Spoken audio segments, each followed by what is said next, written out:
U.S.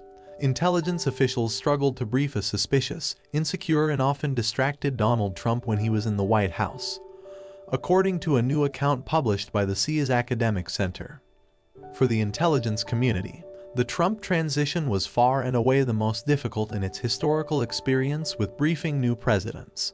Retired intelligence officer John Helgerson wrote in a recently released chapter on Trump in the book Getting to Know the President, published by the CIA for U.S. officials. The book, initially published by the CIA in 1996, is updated after each new administration.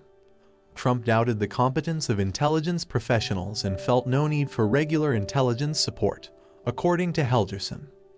That attitude was particularly problematic given Trump's lack of experience in any branch of government or the military, a unique situation since presidential intelligence briefings began in 1952.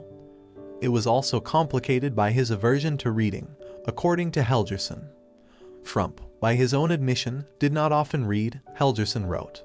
Intelligence officials also determined that Trump doesn't really read anything and doesn't read much. He likes bullets, he noted.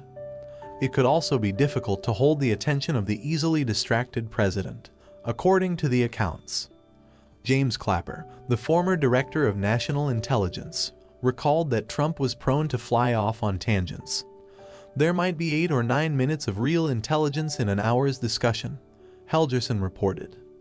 Though presidents are often briefed daily, Trump was soon receiving just 2 45-minute briefings a week, and he skipped them entirely after the Jan. 6 riot at the U.S. Capitol, according to Helgerson. By contrast, Vice President Mike Pence was an assiduous, 6-day-a-week reader of briefings who made an effort to try to keep Trump focused, according to the account. The intelligence community from the start was pushed back on its heels by Trump's affinity for Russian President Vladimir Putin, until then considered an adversary to the U.S.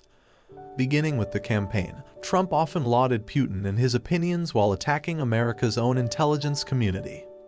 He even publicly called on Russia to find Hillary Clinton's emails during their 2016 presidential campaign. Emails related to her campaign were subsequently hacked. The most problematic aspect of the 2016 transition for the intelligence community, one that carried over into the Trump presidency, was the emergence of the Trump team's contacts with Russian officials as a domestic issue in the United States, Helgerson noted.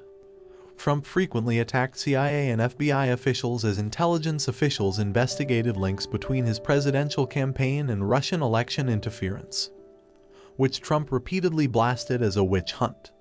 After Trump's victory, his team fired officially designated transition staff and tossed out extensive materials that had been prepared by the departing Obama administration, Helgerson reported. In fact, the Trump team was not fully prepared to launch transition operations, apparently having not expected to win the election, Helgerson wrote. Trump's official relationship with the intelligence community got off to a bad start just days after he took over the presidency when he delivered a self-involved speech in front of the Wall of Fallen Heroes at the CIA's headquarters in Langley, Virginia.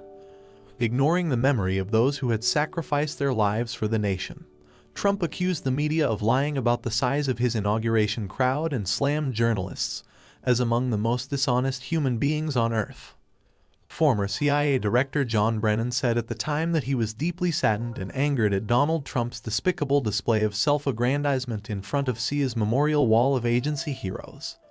Ryan Crocker, a retired diplomat who previously served as U.S. ambassador to Iraq and was on the scene for Trump's comments at the CIA, told The New Yorker in a 2017 interview that he was appalled by the remarks. Whatever his intentions, it was horrible, said Crocker. As he stood there talking about how great Trump is, I kept looking at the wall behind him, as I'm sure everyone in the room was, too. He has no understanding of the world and what is going on. It was really ugly.